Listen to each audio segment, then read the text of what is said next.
என் தேவன் என் மீது வைத்திருக்கிற சிநேகத்தினால், என் தேவன் என் மீது வைத்திருக்கிற அன்பின் நிமித்தம் என்னை அழைத்தார். அழைத்த தேவன் இன்னும் என்னை வெறுக்கவில்லை. என்னை அழைத்த தேவன் இன்னும் என்னோடு கூட இருக்கிறார். என்னை அழைத்த தேவன் என்னுடைய தேவனாய் இருக்கிறார். என்னை அழைத்த தேவன், ஆமென் ஸ்தோத்திரம், என்னை பலப்படுத்துகிற தேவனாய் இருக்கிறார். என்னை அழைத்த தேவன் எனக்கு சகாயம் செய்கிறவராய் இருக்கிறார். என்னை அழைத்த தேவன் என்னை தாங்குகிறவராய் இருக்கிறார். ஒரு அல்லேலூயா சொல்லுவோமா? இந்த காலை வேளையிலே தேவன் தான் உங்களை அழைத்தார்கள் என்பதிலே நாம் முழு நிச்சயமாய் இருக்க வேண்டியது அவசியம்.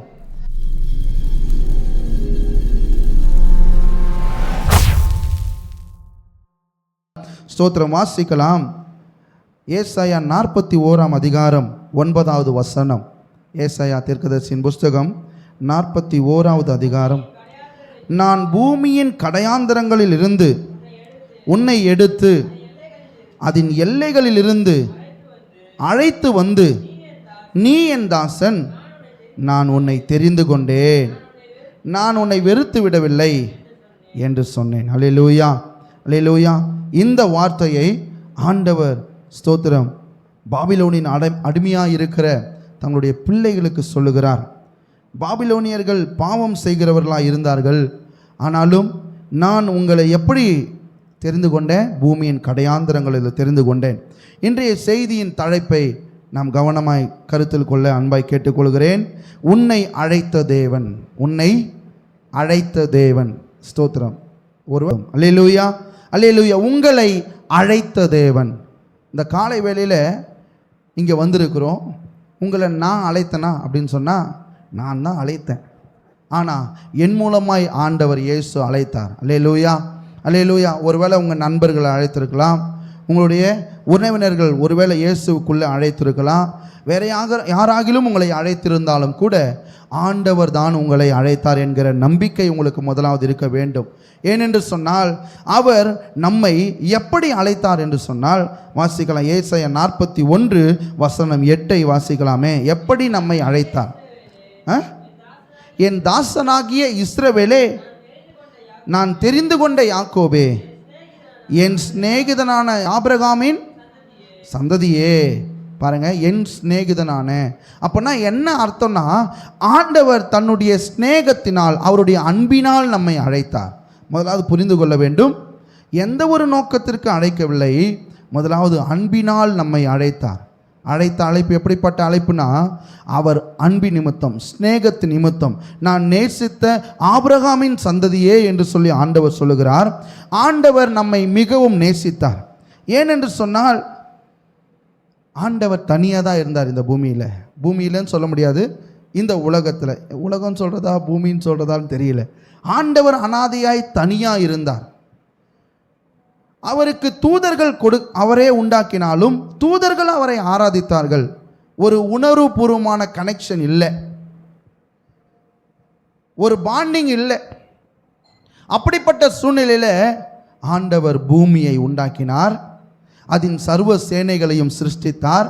புல்லையும் பூண்டுகளையும் விதை தரும் மரங்களையும் பறவைகளையும் மிருகங்களையும் வார்த்தையினால் உண்டாக்கினார்.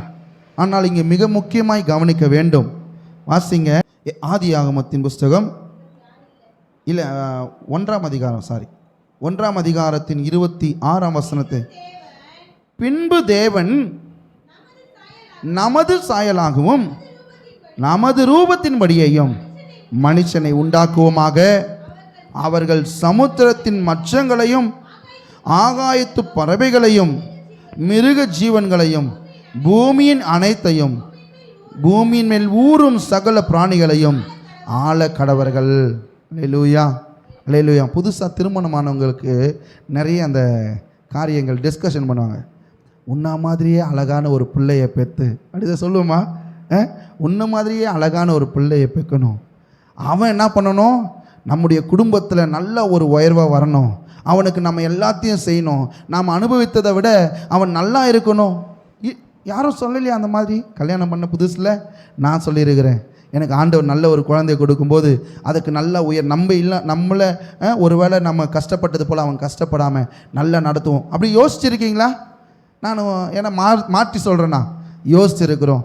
ஆண்டவர் இயேசு இங்கே பாருங்க, ஆண்டவர் என்ன செய்தாரா, இந்த பூமியில் சகலத்தையும் உண்டாக்கிட்டு என்னை போலவே என் முகஜாடையோட, முகஜாடன்னு சொல்கிறது அவருக்கு வேற மாதிரி, என்னை போலவே என்னுடைய கேரக்டரோட என்னுடைய குணாதிசத்தோட நான் என்ன பண்ணுவேன், ஒரு மனுஷனை உருவாக்குவேன்.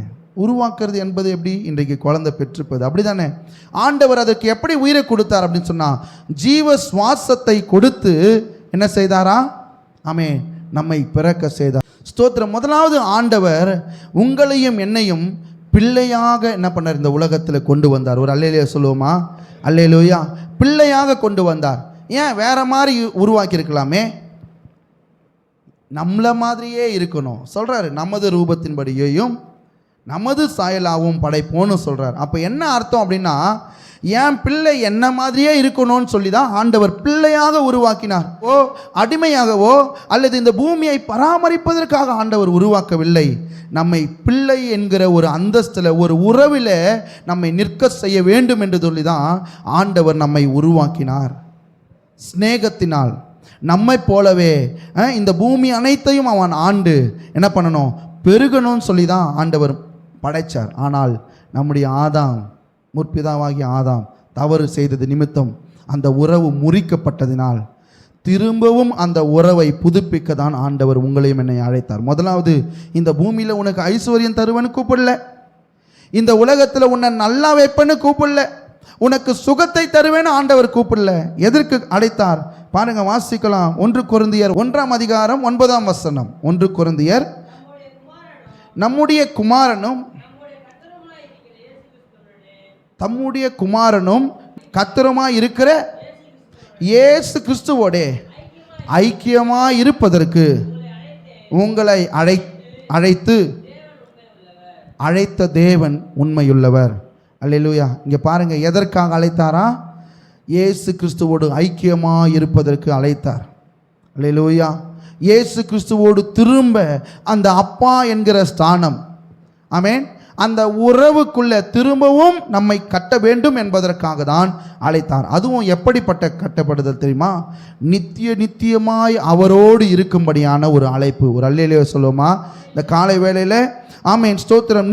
நித்தியமாய் அவரோடு என்றென்றைக்கும் வாழுகிற, அவரோடு என்றென்றைக்கும் மகிழ்ச்சியாய் வாழுகிற அந்த உயரிய அழைப்புக்காக தான் தேவன் முதலாவது உங்களையும் என்னையும் அழைத்தார். ஸ்தோத்திரம்.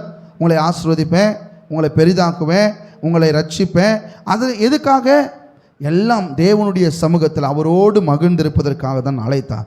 முதலாவது, தேவன் அழைத்த தேவன் அன்பின் நிமித்தம், ஸ்நேகத்து நிமித்தம், தகப்பன் என்கிற பாசத்து நிமித்தம் உங்களையும் என்னையும் அழைத்தவராக இருக்கிறார்.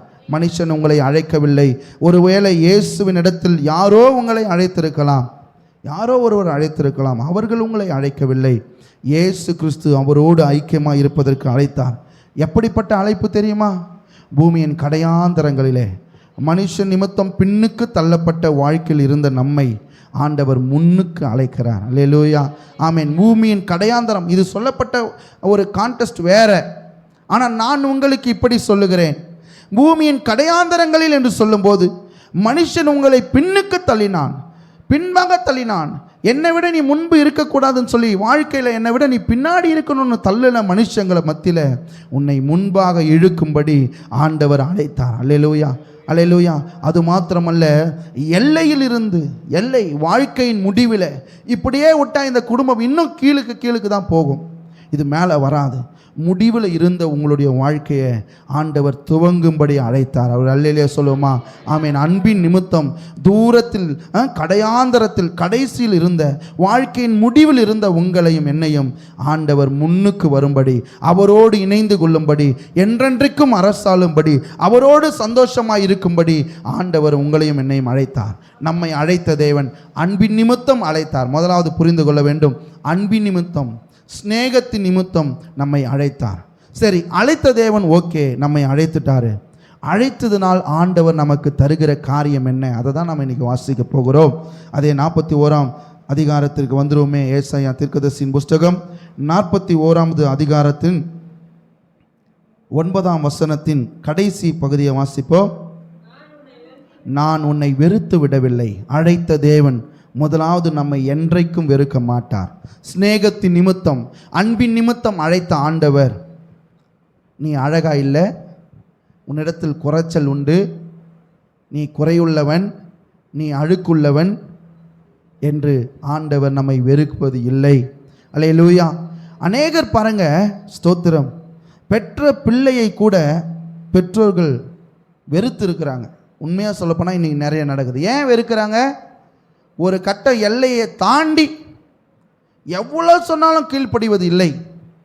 எவ்வளவுதான் அவனை அன்பாய் நடத்தினாலும் அவன் அந்த அன்புக்கு இணங்கவில்லை என்ற உடனே பெற்றோர்களே பிள்ளைகளை வெறுக்கிறார்கள் என்று நாம் பார்க்கிறோம்.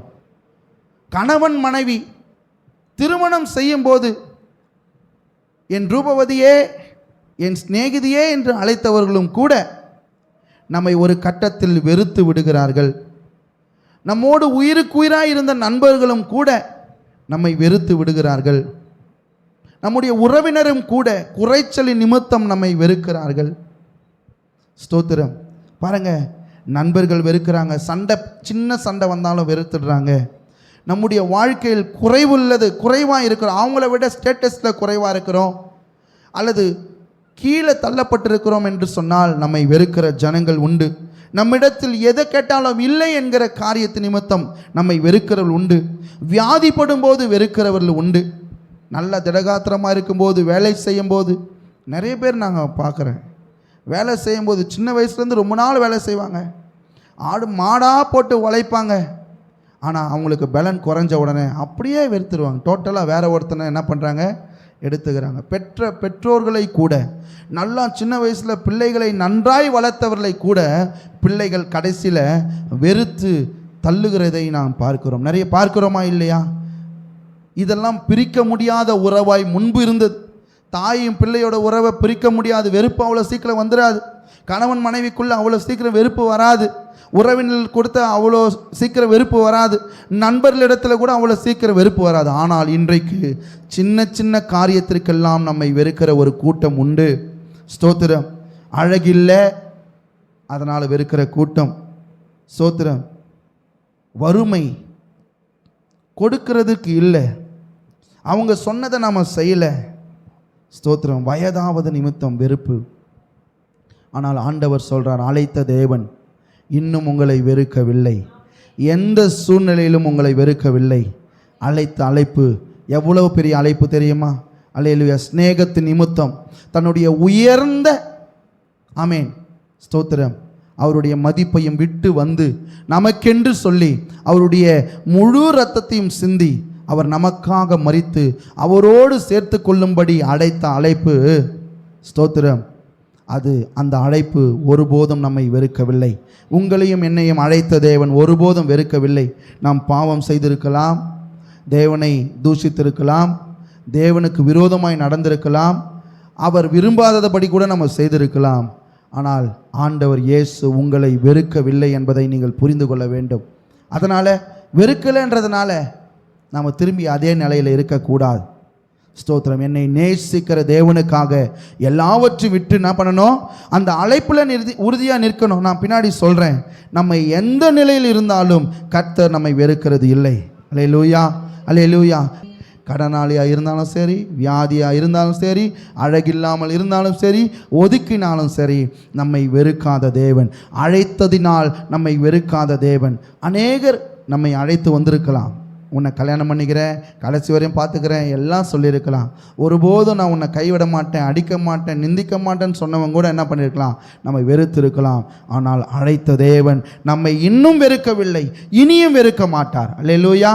அழைத்த தேவன் நம்மை வெறுக்கவில்லை. ஒருவேளை நாம் நினைக்கிறோம், ஆண்டவர் நம்மை வெறுத்துட்டாரா, முன்னாடி மாதிரி நான் இப்போ ஜெபம் பண்ணலையே, முன்னாடி மாதிரி நான் பைபிள் வாசிக்கலையே, முன்னாடி மாதிரி நான் ஊழியம் பண்ணலையே, என்னை வெறுத்துட்டாரா அப்படின்னு நினச்சா, ஆண்டவர் இன்னும் உங்களை வெறுக்கலை, இன்னும் உங்களை வெறுக்கலை, இன்னும் உங்களை நேசிக்க தான் செய்கிறார். இன்னும் அந்த அழைப்பு அப்படியே தான் இருக்கிறது, இன்னும் அந்த ஸ்நேகம் அப்படியே தான் இருக்குது. ஆமீன். உங்களை அழைத்த தேவன் இன்னும் உங்களை வெறுக்கவில்லை. முதலாவது காரியம், அழைத்த தேவன் நம்மை வெறுக்கவில்லை. இரண்டாவது காரியம், அதே 41 அதிகாரம் 10 வசனத்தின் முன்பகுதியை பாருங்க. நீ பயப்படாதே, நான் உன்னுடனே இருக்கிறேன். அல்லேலூயா, அல்லேலூயா. அழைத்த தேவன் நம்மோடு கூட இருக்கிறாருங்க. அல்லேலூயா. அழைத்த தேவன் நம்மோடு கூட இன்னும் இருக்கிறார். எதற்கு அழைத்தார்? நித்திய ஜீவனுக்கு நடத்துவேன் என்பதுதான் அவருடைய பிரதான வாக்குத்தத்தம். அதை நிறைவேற்றுகிற வரை அவர் நம்மோடு கூட தான் இருப்பார். அல்லேலூயா. நம் கூட இருக்கிற தேவன், அதுவும் எது வரைக்குமா? அந்த அழைப்பை நிறைவேற்றுகிற வரையும் நம் கூட தான் இருப்பார். அல்லேலூயா, ஆமீன். ஆண்டவர் யாக்கோபுக்கு சொன்னார், உனக்கு சொன்னதை செய்யும் வரை. என்ன சொன்னாரோ, உங்களுக்கு என்னென்ன வார்த்தைகள் சொன்னாரோ அதெல்லாம் நீங்கள் குறித்து வச்சுக்கோங்க, இல்லைனா எழுதி வச்சுக்கோங்க, செவுத்துலையாவது எழுதி வச்சுக்கோங்க. நான் உங்களுக்கு சொல்கிறேன், அது நிறைவேறும் வரை ஆண்டவர் உங்கள் கூட தான் இருப்பார். அது எவ்வளோ பெரிய வாக்குத்தத்தமாக இருக்கட்டும். புது உலகத்தில் தான் இது நடக்கும்னு சொன்னாலும் சரி, புது உலகத்திலையாவது அதை கொண்டு வந்து நடத்தி செய்வார். அல்லேலூயா. அதுவரை கூட இருக்கிற தேவன். பாருங்க, ஒரு பழங்குடியின மக்கள், அவர்களுக்கு வினோதமான ஒரு பழக்கம் உண்டு. என்ன அப்படின்னா, அவர்களின் பிள்ளைகள் ஒரு வாலிப வயதை அடைஞ்சிட்டாங்க, ஆண் பிள்ளைகள் வாலிப வயதை அடைஞ்சிட்டாங்கன்னு சொன்னால் அவங்கள என்ன பண்ணுவாங்களா? அவங்கள கண்ணை கட்டி கையில் ஒரு ஆயுதத்தை கொடுத்து கொண்டு போய் நடு காட்டில் இருட்டில் விட்டுட்டு வந்துடுவாங்களாம். கண்ணை கட்டும்போது எப்படி இருந்ததோ அதே போல தான் அந்த காட்டில் கொண்டு போய் அவுக்கும் போது இருக்கும். பக்கத்தில் இருக்கிறது என்னன்னு கூட தெரியாது. காலை எடுத்து வச்சா கீழே விழுந்துருவோமா, இல்லை பல்ல இருக்குதா, இல்லை சிங்கம் இருக்குதா, புலி இருக்குதான்னு தெரியாது. அப்போ அந்த இடத்துல என்ன பண்ணுவாங்க? விட்டுட்டு வந்துடுவாங்க. அவனா காலையில் என்ன பண்ணணும்? திரும்பி தன்னுடைய இடத்துக்கு வந்தால் அவன் ஒரு ஆண்மகன், இல்லைனா அவன் அவன் அப்படி செத்துடுவான், இல்லைனா அவன் அந்த என்ன சொல்கிறது, ஒரு வீர மிகுந்தவன் என்று சொல்லி அவளுக்கு பட்டம் கிடையாது. நானே டிஸ்கவரி சேனலில் நிறைய பார்த்துருக்கிறேன். இந்த வாலிபத்தை அடைஞ்ச உடனே இந்த ரெட் கலர் எறும்பு இருக்கும், அது கடிச்சா பயங்கரமான வலி இருக்கும். அதை ஃபுல்லாக ஒரு கூட்டுக்குள்ளே போட்டு கையை ரெண்டுத்தையும் உள்ளே விட்டு லாக் பண்ணிடுவாங்க. அந்த எறும்பு கடிக்கிற கடி எல்லாத்தையும் தாங்கி அவன் அதில் ஜெயிச்சுட்டான். அப்படியே அந்த வலியை தாங்கி என்னை விட்டுருங்க விட்டுருங்கன்னு கத்தக்கூடாது. அந்த வலியை தாங்கிட்டு இருந்து அவனே கொஞ்ச நேரம் கழித்து அவுத்தாதான் அவன் ஒரு ஆண்மகன், வீரமுள்ளவன் என்று சொல்லி அர்த்தம். நம்ம நாட்டிலே இருந்ததில்ல, காலை அடக்கிறவனுக்கு என் பிள்ளையை கொடுப்பேன்னு சொல்லியிருக்கிறாங்க. உண்மைதானே? அந்த மாதிரி ஒரு வினோத ஒரு பழக்கம் அவளுக்குள்ளே இருந்தது. நடு காட்டில் கொண்டு போய் விட்டுட்டு வந்தாங்க. ஆனால் இந்த பையனுடைய அப்பா என்ன பண்ணார் தெரியுமா? அவன் பின்னாடியே உட்காந்துட்டு இருந்தார். இந்த பையனுடைய அப்பா மாத்திரம், என் பிள்ளை ஆண்மகன்தான், இருந்தாலும் அவனுக்கு ஏதாகிலும் ஒரு நேரத்தில் அவனுக்கு ஒரு உதவி தேவை என்று சொன்னால் அவனுக்கு நான் உதவ வேண்டும் என்று சொல்லி அவனுடைய தகப்பன் அந்த மகனுக்கு பின்னாடியே அமர்ந்து கொண்டிருந்தார். அந்த பையனும் எங்கேயும் நகர முடியல. இருட்டில் இருட்டில் ஒன்றுமே தெரியல. கையில் ஆயுதத்தை வச்சு நிற்கிறான், ஏதாவது அட்டாக் பண்ணால் உடனே குத்திடலான்னு சொல்லி. ஆனால் அவனுக்கு எப்போ தெரிஞ்சது தெரியுமா? அந்த பொழுது விடியும்ல, காலையில் ஒரு 4:30-5 மணிக்கு. அப்போ தான் பார்க்குறான் அவங்க அப்பா பின்னாடியே உட்காந்துட்டு இருக்கிறார். அல்லேலூயா. உங்களை அழைத்த தேவன் உங்களை காக்கும்படி உங்களோடு கூட தான் இருக்கிறாருங்க. அல்லேலூயா. அதை நாம் தான் பார்க்கல, சூழ்நிலை தான் நம்ம கண்ணை மறைச்சிருக்கு. சூழ்நிலை தான் நம்மோடு கூட இருக்கிற ஆண்டவரை பார்க்க விடாமல் செய்கிறது. ஏன்னா இருட்டு ரொம்ப பயங்கரமாக இருக்கிறது, அந்த பிரச்சனை ரொம்ப பெரிதாக இருக்கிறது. அந்த பிரச்சனையிலிருந்து நீங்கள் விழாதபடி, அந்த பிரச்சனையில் சிக்கிக்கொள்ளாதபடிக்கு இருக்க வேண்டும் என்று சொல்லி உங்களை அழைத்த தேவன் உங்களோடு கூட தான் இருக்கிறார். அது எந்த சூழ்நிலையாக இருக்கட்டும், எப்பேற்பட்ட பிரச்சனையாக இருக்கட்டும், அதை சரி செய்வதற்காக உங்களோடு கூட இருக்கிறார். அல்லேலூயா, அல்லேலூயா. ஆண்டவர் இயேசு சொன்னார், படகை எடுங்க, அக்கறைக்கு போவோம் என்று சொன்னார். போகிற வழியிலே படகு என்ன பண்ணுது? அமிழத்தக்கதாய் அலைகள் அடிக்குது. எனக்கு ஒன்றும் புரியல. இந்த செம்பரமாக்க ஏரி அளவு தான் இருக்கும் அந்த கடல். இந்த செம்பரமாக்க ஏரி பார்த்துருக்கீங்களா? அவ்வளோ பெருசு தான், அதை விட கொஞ்சம் பெருசாக இருக்கும். ஆனால் சொல்லப்போனால் அது ஒரு ஏரி என்ற கணக்கு தான் இருந்திருக்கணும். ஆனால் அது உப்பு தண்ணி மிகுந்ததாயும் அது பரப்பளவில் கொஞ்சம் பெரிதாக இருப்பதினாலும் அது கடல் என்று சொல்லப்படுகிறது. ஆனால் எப்படி இந்த ஏரிக்குள்ளே நீங்கள் சூறாவளி பார்த்துருக்கீங்களா? அன்றைக்கி நானும் தம்பியும் பார்த்தோம். எப்போ? அந்த சூறாவளி வரும்போது பார்த்தோம். ஆனால் எதுக்கு உங்களுக்கு சொல்கிறேன்னா, அதுக்குள்ளே படகு அமிழத்தக்குதாய் என்ன பண்ணுது? அலைகள் புரண்டோடுகிறது. ஆண்டவர் இயேசு தூங்கி கொண்டிருக்கிறார். அவன் பேதுரு கேட்குறான், நாங்கள் செத்து போகிறது உங்களுக்கு இஷ்டமாக இருக்குதா? நாங்கள் செத்து போகிறத பற்றி கவலை இல்லையா? நீங்கள் தூங்கிட்டு இருக்கீங்க அப்படின்னு சொல்லி கேட்குறாரு. ஆண்டவர் ஏந்து, அற்ப விசுவாசியே என்று சொல்லி எழுந்து காற்றையும் கடலையும் அதட்டினார். ஆண்டவர் தூங்குவது போல தான் இருக்கும். உங்கள் கூட இருந்து உங்கள் ஜெபத்தை கேட்காதவர் போல தான் இருக்கும். ஆண்டவர் உங்களுக்கு பதில் கொடுக்காதது போல தான் இருக்கும். எந்த ஒரு வாசலும் திறக்காதது போல தான் இருக்கும். ஆனால் ஏற்ற சமயத்தில் திறக்கும்படி, ஏற்ற நேரத்தில் தப்பு வைக்கும்படி, ஏற்ற நேரத்தில் உயர்த்தும்படி அவர் உங்களோடு கூட தாங்க இருக்கிறார். இதை முதல்ல தயவு செஞ்சு மனசுக்குள்ளே பதிச்சு கொள்ளுங்க. நமக்கு முன்பாக இருக்கிற இருள், நமக்கு முன்பாக அடிக்கிற அலை நிமித்தம் ஆண்டவர் என் கூட இருக்கிறதை என் கண் பார்க்கிறது இல்லை, என் கூட தான் இருக்கிறார். அவர் இருந்த இடம் எது தெரியுமா? பின்னணியம், கப்பலினுடைய பின்னணியம் என்று சொல்லப்படுகிற அந்த கீழ்த்தட்டில் படுத்திருந்தார். ஸ்தோத்திரம். நீங்கள் அப்போஸ்தலர் நடபடிகள் 27ஆம் அதிகாரத்தில் நீங்கள் முழுதும் வாசித்து பார்த்தீங்கன்னா தெரியும். கப்பல் அலைக்கழிச்சு போய் ஒரு இடத்துல போய் இடித்து நிற்கும் போது பின்னணியம் உடைந்தது என்று சொல்லி வேதத்தில் இருக்கிறது. எங்கே உங்கள் வாழ்க்கை உடையத்தக்க சூழ்நிலையாக இருக்குதோ அந்த இடத்துல தான் ஆண்டவர் இருக்கிறார். அங்கிருந்து உங்களை தூக்கும்படி, அங்கிருந்து உங்களை விடுவிக்கும்படி, அங்கிருந்து உங்களை காக்கும்படி, அந்த உடைந்து போகிற அந்த இடத்துல தான் அவர் இன்னும் உங்களை விடுவிக்கும்படி அவர் அங்கே இருக்கிறார். பின்னணியம் வீக்கானது. முதல்ல அடிக்கப்படுறது பின்னணியம் தான், கப்பலினுடைய தரை பகுதி தான். அது போய் இடித்த உடனே உடையத்தக்க சூழ்நிலை. ஆனால் எங்கே உடையமோ அந்த இடத்துல ஆண்டவர் என்ன பண்ணுறாரு? அங்கே உங்களுக்காக எனக்காக கூடவே இருக்கிறார். அழைத்த தேவன் பாதியில் விட்டுட்டு போகிறவர் அல்ல. அழைத்த தேவன் என்னால் முடியல நீயே பார்த்துக்கன்னு சொல்கிறவர் அல்ல. அழைத்த தேவன் நீ நல்லா இல்லை அதனால் நீ எனக்கு தேவையில்லைன்னு சொல்கிறவர் அல்ல. அழைத்த தேவன் நீ எனக்கு உண்மையாக இல்லை அதனால் நான் உங்களோட இருக்க மாட்டேன் சொல்றவர் அல்ல. அழைத்துட்டாருங்க, உங்க மேல அன்பு வச்சுட்டாருங்க. அல்லேலூயா. இன்னும் உங்களை வெறுக்கல, இன்னும் உங்க கூட இருக்கிறாரு. சூழ்நிலை பெருசா நம்மை பார்க்க விடாதபடி செய்கிறது. கண்ணை கொஞ்சம் உருட்டி பொதுவா பாருங்க, ஆண்டவர் உங்க கூட இருக்கிறார் என்பது உங்களுக்கு தெரியும். அல்லேலூயா, ஆமென். அழைத்த தேவன் இன்னும் நம்மை வெறுக்கவில்லை. அழைத்த தேவன் இன்னும் உங்களோடு கூட தான் இருக்கிறார். மூணாவது காரியம், அழைத்த தேவன் எப்படிப்பட்டவராக இருக்கிறார்? ஏசாயா 41:10 ஏற்கனவே வாசத்தின் பின்பகுதியை வாசிப்போம். திகையாதே நான் உன் தேவன். ஸ்தோத்திரம். பாருங்க, திகையாதே நான் உன் தேவன். இந்த நாளில் கிறிஸ்தவர்களுக்கு கொஞ்சம் குழப்பம் இருக்குதுங்க. குழப்பம் இருக்குது. ஏன் தெரியுமா? என் ஜெபம் கேட்கப்படலை, நான் இந்த ஆண்டவரை தினந்தோறும் தேடி தான் போகிறேன், நல்லா ஜெபம் பண்ண தான் செய்கிறேன், ஆனால் எனக்கு மட்டும் எதுவுமே நடக்கலை, அவனுக்கெல்லாம் நடக்குது. இப்போ ஒரு ஒன் சைடு ஆண்டவரோ, அவனுக்கு மாத்திரம் ஆண்டவரோ, இல்லைன்னா ஆர்சிக்கு மாத்திரம் இவர் ஆண்டவரோ, ஏசிய சர்ச்சுக்கு மட்டும் இவர் ஆண்டவரோ, அல்லது சிஎஸ்சி சர்ச்சுக்கு மாத்திரம் இவர் ஆண்டவரோ என்கிற எண்ணம் சில பேருக்குள்ளே இருக்குது. தெரியுமா உங்களுக்கு? கடந்த நாளில் ஒரு பிரச்சனை நடந்தது. அது நான் இப்போ அவங்க இல்லாதனால சொல்கிறேன். ஏன் அப்படின்னா, அவர்களும் கிறிஸ்தவர்கள், இவர்களும் கிறிஸ்தவர்கள். அவங்க என்ன சொல்லியிருக்கிறாங்க? உனக்கு இவ்வளோ நடந்தோம், நீ திருந்தலை, இனி உங்களுக்கு உழப்போது பாரு, நான் உனக்காக போய் நான் ஜெபம் பண்ணுறேன், இனி உனக்கு அடி உழப்போது அப்படின்னு சொல்லி அந்த அம்மா இந்த அம்மாவை பயன்படுத்துகிறாங்க. யார்? அவர்களும் கிறிஸ்தவர்கள், இவரும் கிறிஸ்தவர்கள். உனக்கு ஏற்கனவே அடி உழுதே, நான் போய் ஜெபம் பண்ணுறேன், இன்னும் அடி உழும்பாரு உனக்கு அப்படின்னு சொல்கிறாங்க. அப்படின்னா ஆண்டவர் யாரோடைய ஆண்டவர்? அவங்களுடைய ஆண்டவர்னு அவங்க நினச்சிக்கிறாங்க. இவங்க வந்து பயந்து ஐயா எனக்கு அந்த அம்மா ஜெபம் பண்ணுறேன்னு சொல்கிறாங்க, எனக்கு ஏதோ நடந்துட போல. பயப்படாதீங்க, அவருக்கு ஆண்டவர் உன்னுடைய தேவன். சொல்லுங்க பார்க்கலாம். என்னுடைய தேவன். ஆண்டவர் இயேசு என்னுடைய தேவன். ஆபிரகாமின் தேவன் அல்ல. ஆபிரகாமின் தேவனாய் இருந்தார், ஈசாக்கின் தேவனாய் இருந்தார், யாக்கோபின் தேவனாய் இருந்தார், யூதர்களின் தேவனாய் இருந்தார். அல்லேலூயா. வெளிநாட்டு தேவனாய் இருந்தார், எபிரேய கடவுளாய் இருந்தார். ஆனால் இன்றைக்கு அவர் உன்னுடைய கடவுள் என்பதை நீ மறந்து போகக்கூடாது.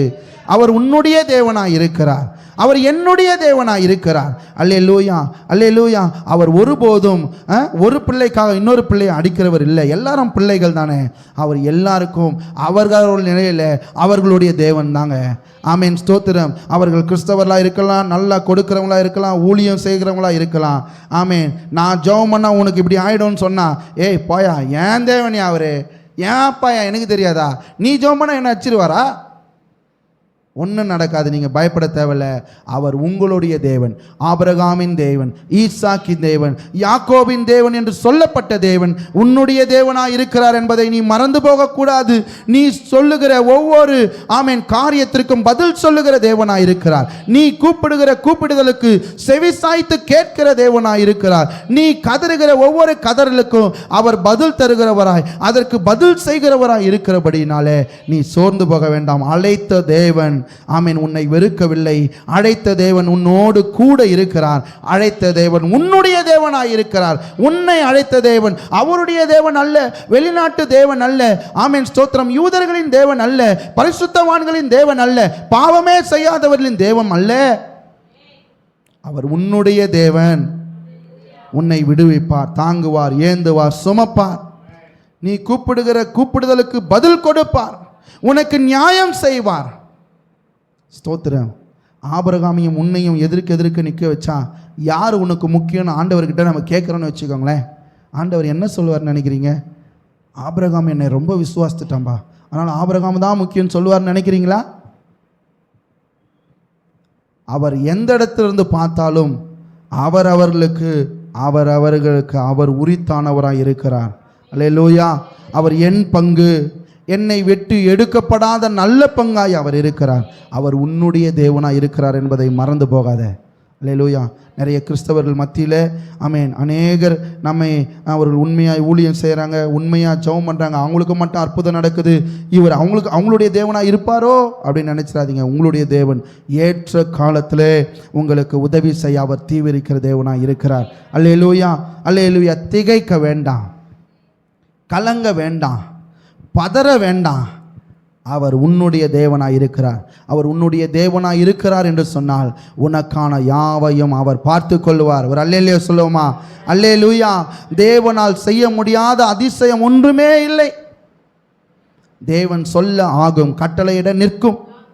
தேவனுடைய யோசனை உறுதிப்படும்.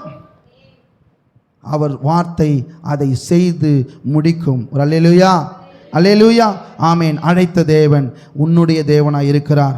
ஸ்தோத்திரம். 4வது காரியம், அந்த தேவன் ஏசாயா 41:10 அடுத்த பகுதி வாசிங்க. நான் உன்னை பலப்படுத்தி, ஸ்தோத்திரம், பலப்படுத்துகிற தேவனாய் இருக்கிறார். பலப்படுத்துகிற அழைத்த அழைப்புல நம்மை இறுதி வரை கொண்டு போக வேண்டும் என்று சொன்னால் பலப்படுத்துகிற தேவன். அழைத்த அழைப்பு நிறைவேறுவதற்கு ரொம்ப நாள் ஆகும், அல்லது நம்முடைய வயசு முழுவதும் கூட ஆகலாம். அதுவரை சில பேர் பாருங்கள், எங்கேயாவது கூட்டிகிட்டு போகிறோன்னு வச்சுக்கோங்களேன், ஊருக்கு பசங்களை கூட்டிகிட்டு போகிறோன்னு வச்சுக்கோங்களேன், நடக்க முடியலப்பா சொல்லுவோமா? ஐயா என்னால் நடக்க முடியல. இன்னும் இவ்வளோ தூரம் போகிறேன், என்னால் நடக்க முடியல, ஒன்றும் முடியல. அப்போ நம்ம உட்கார வச்சு கொஞ்சம் ஏதோ ஜூஸ் வாங்கி கொடுத்து கொஞ்சம் தேம்பேறினோன்னா திருப்பி கொஞ்சம் தூரம் நடப்போம். பண்ணுறோமா இல்லையா? அப்போ நாமே இப்படி பண்ணும்போது அழைத்தவர் நம்மை இறுதி வரை நடத்த உண்மையுள்ளவர் அப்படியே பலவீனனாகவே கொண்டு போயிடுவார், அப்படியே வியாதியாகவே கொண்டு போயிடுவார் நினைக்கிறீங்களா? இல்லைங்க. அவர் உங்களை பலப்படுத்துகிறவராக இருக்கிறார். முதலாவது அவர் எங்கே பலப்படுத்துகிறார்னா நம்முடைய சிந்தையை பலப்படுத்துகிறார். நம்முடைய சிந்தையை பலப்படுத்துகிறார். நம்முடைய சிந்தை தாங்க அடிக்கடிக்கு முடியாது, வராது, நடக்காது, இதை நெகட்டிவாக பார்க்க வைக்கிறதே நம்முடைய சிந்தை தான். நம்முடைய சிந்தையை தான் பிசாசானவன் அப்பப்போ ட்ரிகர் பண்ணுறது. எது தெரியுமா? முதல்ல சிந்தையை தான். நம்ம யோசிக்கிற யோசனையில் வந்து என்ன பண்ணுறான், அப்பப்போ ஏதாவது ஒன்று சின்னதாக போட்டு போயிடறான். கல்லை போட்ட உடனே சும்மா இருக்கிற தண்ணி என்ன பண்ணோம், தழும்புது. அது முடிகிற மாதிரி தெரிஞ்சால் இன்னொரு கல்லை போட்டு போயிடுறான். அப்போது நம்முடைய சிந்தை சரிப்படுத்துகிற, நம்முடைய சிந்தையை வலுப்படுத்துகிற தேவனாய் அவர் இருக்கிறார். நம்முடைய சரீரத்தையும் அவர் பலப்படுத்துகிறவராய் இருக்கிறார். நம்முடைய ஆவியை அவர் பலப்படுத்துகிறவராய் இருக்கிறார். ஆமேன். மாம்சம் பலவீனம் உள்ளது தான். சில பேருக்கு ஆவியுமே பலவீனமாக இருக்குது. ஆவி உற்சாகம் உள்ளதுன்னு ஆண்டவர் சொல்கிறாரு. நம்மளுடைய மனுஷ ஆவி பலவீனமாக இருக்குது. அவருடைய ஆவியினால் நம்மை பலப்படுத்துகிற தேவனாக இருக்கிறார். இந்த காலை வேளையில் எந்த சூழ்நிலையில் பலவீனமாக இருக்கிறோன்னு தோணுதோ ஆண்டவர் இந்த காலில் சொல்கிறாரு, நான் உன்னை பலப்படுத்துவேன் என்று சொல்லி. ஏன்னா நான் உன்னை அழைத்திருக்கிறபடினால உன்னை பலவீனமாகவே கொண்டு போயிடுவேன்னு நினைக்காத, நான் உன்னை பலப்படுத்துவேன். நீ என்னை விட்டு கொடு, போதும் எனக்கு விட்டு கொடு. நான் பின்னாடி சொல்கிறேன் பாருங்கள். நான் உன் மனதையும் உன் சரீரத்தையும் உன் ஆவியையும் பலப்படுத்துகிற தேவன். அழைத்த தேவன் நம்மை பலப்படுத்துகிற தேவனாக இருக்கிறார். ஸ்தோத்திரம். நேரம் குறைந்து கொண்டே போவதனால் நான் சீக்கிரமாக சொல்ல விரும்புகிறேன். அந்த அழைப்பை அவன் முடிக்கும் வரை நம்மை பலப்படுத்துகிறவர். தாவீது குறித்து நமக்கு பார்த்துருக்கிறோம். தாவீதை அழைக்கும் போதே எதுக்கு அழைச்சாரா? ராஜாவை அழைச்சார். உடனே கொண்டு போய் வைத்தாரான்னு கேட்டால் இல்லை.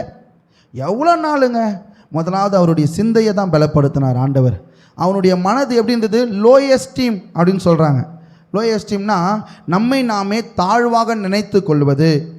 ஐயோ ராஜாவா, நான் ஆடு மேய்க்கிறவங்க, நான் எப்படி ராஜாவை உட்காருவேன்னு அவனுக்கு தோணி இருக்காதா? ஸ்தோத்திரம், தாவீதுக்கு இது தோணி இருக்கும். நான் ஆடு பின்னாடி போயிட்டு இருந்தேன், எனக்கு சரியாக பேச கூட தெரியாது, நான் எப்படிங்க பேசுவேன், நான் எப்படி போய் இந்த சமஸ்த இஸ்ரவேலை எப்படி ஆளுவேன்?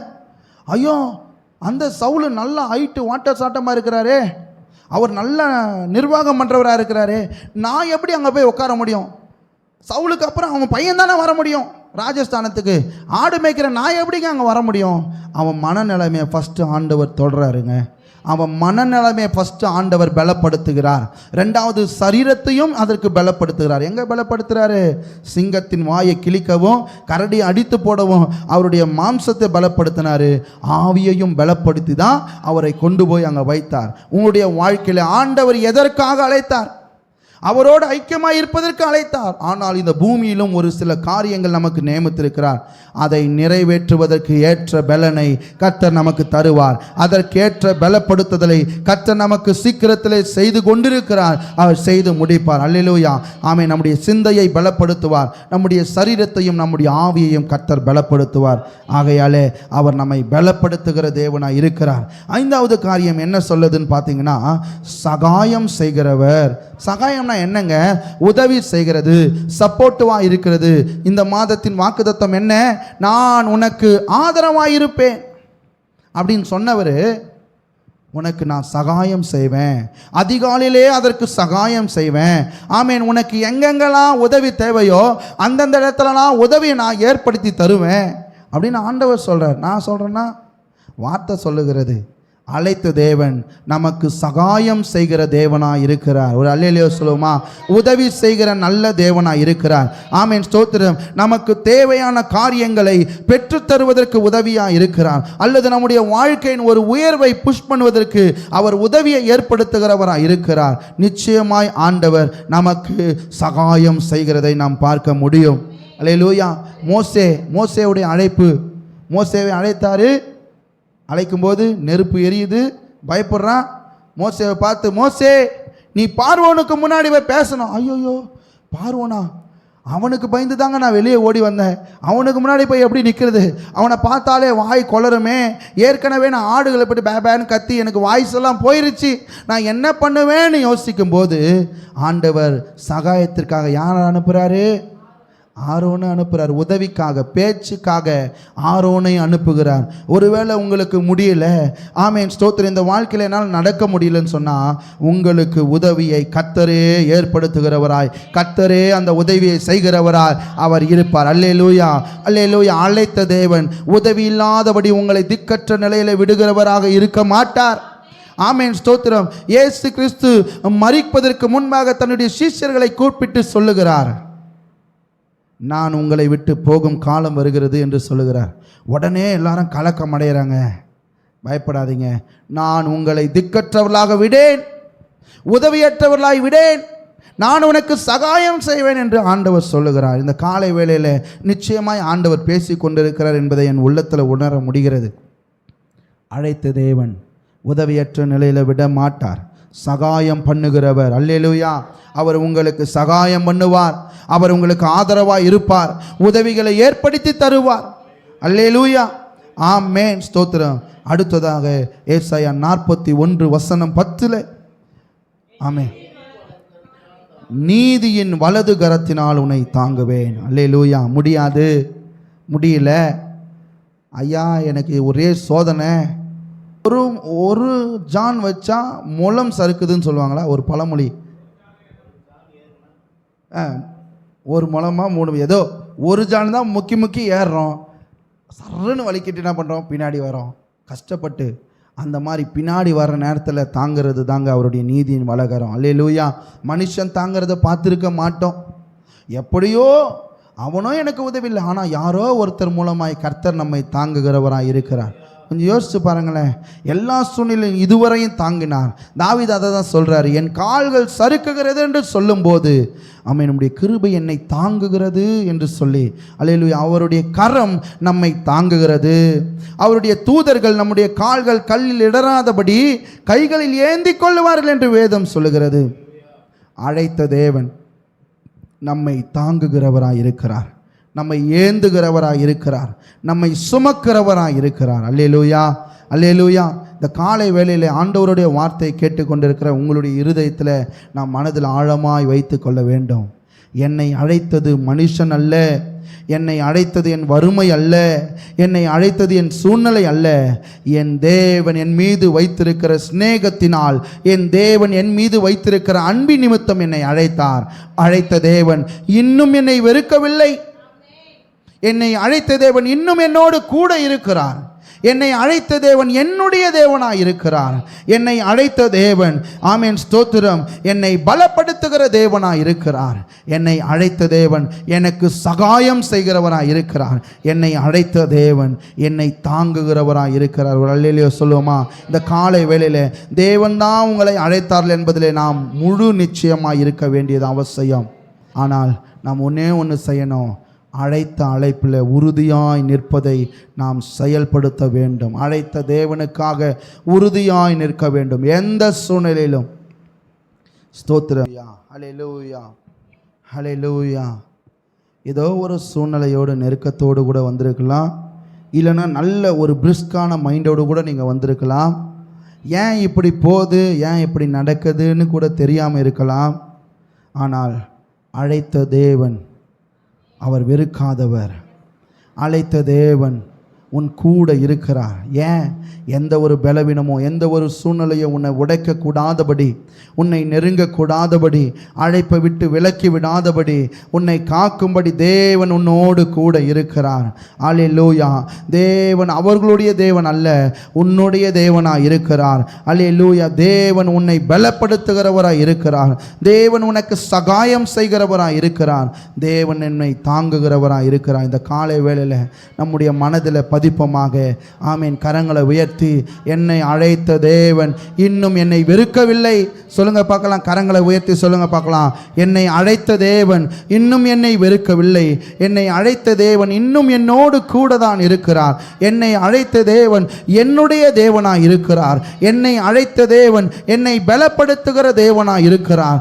என்னை அழைத்த தேவன் எனக்கு சகாயம் செய்ய வல்லமையுள்ளவராய் இருக்கிறார். என்னை அழைத்த தேவன் என்னை தாங்குவதற்கும் தப்புவிப்பதற்கும் ஏந்துவதற்கும் சுமப்பதற்கும் அவர் ஆவலாய் இருக்கிறார் என்பதை நான் என் மனதிற்கு சொல்லுகிறேன், என் சத்துருவுக்கு சொல்லுகிறேன், என் சூழ்நிலைக்கு சொல்லுகிறேன். ஹல்லேலூயா, ஹல்லேலூயா. உமக்கு நன்றி செலுத்துகிறோம். என் தேவனே உமக்கு ஸ்தோத்திரம் உண்டாவதாக. இந்த காலை வேளையில் உடைய பிள்ளைகளோடு கூட நீர் இடைப்பட்டு கொண்டிருக்கிறபடியால் ஸ்தோத்திரம். ஆமேன். சொன்ன வார்த்தையின்படியே என் தேவன் அற்புதம் செய்வீராக. ஆமேன். என் தேவன் அவர்களுடைய தேவனாய் இருந்து, ஆமேன், அவர்கள் கால்களை சிக்காதபடி காப்பீராக என்று ஜெபிக்கிறோம். ஆமேன். பலவீனம் உள்ள சரீரத்தின் அவயவங்களை கர்த்தர் பலப்படுத்தும்படி நாங்கள் ஜெபிக்கிறோம். மனதை கர்த்தர் பலப்படுத்துவீராக, ஆவியை கர்த்தர் பலப்படுத்துவீராக. இந்த நேம் ஆஃப் ஜீசஸ். ஹல்லேலூயா. இயேசுவின் நாமத்தினாலே ஒரு பலன் உண்டாவதாக, உன்னத பலன் உண்டாவதாக என்று நாங்கள் ஜெபிக்கிறோம். ஆண்டவரே, சகாயம் செய்கிற தேவனே, இன்றைக்கு சகாயம் செய்யும். எந்த சூழ்நிலையா இருந்தாலும், எப்பேற்பட்ட எதிர்ப்பான காரியமா இருந்தாலும், முடியாதே என்று சொன்னாலும் கூட என் இயேசுவின் நாமத்தினால் சாதகமான ஒரு சூழ்நிலையை கர்த்தர் உண்டாக்குவீராக. ஒரு சகாயம் செய்கிறதை நாங்கள் பார்க்க கிருபை தருவீராக. ஆமேன். கண்கள் காண கிருபை தாரும். என்னுடைய கண்களே அதை காண்பதாக. என்னை தாங்குவீராக. உம்முடைய பிள்ளைகளை கர்த்தர் தாங்குவீர் என்று நாங்கள் செபிக்கிறோம். ஆண்டவரே, உமக்கு ஸ்தோத்திரம், ஸ்தோத்திரம். நீர் தாங்குவீராக. உம்முடைய நல்ல நாமத்திற்காய் ஸ்தோத்திரம். காலை வேளையில் வந்திருக்கிற ஒவ்வொருவருக்காய் நன்றி. என் தேவனே, சொன்ன வார்த்தையின்படி அற்புதம் செய்யும், அதிசயம் செய்யும், கூட இருந்தருளும், பலப்படுத்தி அருளும். ஆண்டவரே, அப்பா, வருகிற நாளில் சாட்சி சொல்லுவேன் என்று சொன்ன ஆமீன் விசுவாசத்தின் சாட்சிக்காய் நன்றி. ஆமீன். சாட்சியை கர்த்தர் ஏற்படுத்தும். இன்னும் உள்ளுக்குள்ளே இருக்கிற பயங்கள் வேறு யாருக்காகவும் இருக்குமானால் என் தேவன் நீர் அவருடைய உள்ளத்தை பலப்படுத்தி நீர் கூட இருக்கிறீர் என்பதை அறிந்து கொள்ள கிருபை தாரும். ஆசீர்வதியும், பெரிய காரியங்களை செய்யும். கிருபை சூழ்ந்து கொள்ளட்டும். ஆண்டவரே, உம்முடைய நல்ல கரத்தில் அர்ப்பணிக்கிறோம். இயேசு கிறிஸ்துவின் நாமத்தினால் கேட்கிறோம் எங்கள் அன்பின் நல்ல பிதாவே. ஆமீன். சேர்ந்து சொல்லுவோமாக. என் ஆத்துமாவே கர்த்தரை ஸ்தோத்திரி, என் முழு உள்ளமே பரிசுத்த நாமத்தை ஸ்தோத்திரி. என் ஆத்துமாவே கர்த்தரை ஸ்தோத்திரி, கர்த்தர் செய்த சகல உபகாரங்களையும் மறவாதே. நம்முடைய கர்த்தராகிய இயேசு கிறிஸ்துவின் கிருபையும் பிதாவாகிய தேவனுடைய அன்பும் பரிசுத்த ஆவியானவருடைய அந்நியம் ஐக்கியம் பாதுகாப்பு சந்தோஷம் வழிநடத்தல் அழைப்பு நம்மோடும் சகல பரிசுத்தவான்களோடும் இயேசு கிறிஸ்துவின் வருகை பரியந்தம் இருப்பதாக. ஆமேன், ஆமேன், ஆமேன். உங்களை அழைத்த தேவன் உங்களை வெறுக்கவில்லை. உங்களை அழைத்த தேவன் உங்களோடு கூட இருக்கிறார். உங்களை அழைத்த தேவன் உங்கள் தேவனாக இருக்கிறார். உங்களை அழைத்த தேவன் உங்களை பலப்படுத்துவார். உங்களை அழைத்த தேவன் உங்களுக்கு சகாயம் செய்வார். உங்களை அழைத்த தேவன் உங்களை தாங்குவார். தைரியமாயிருங்க. ஒருவரை ஒருவர் வாழ்த்தி செல்வோம். ஆமேன்.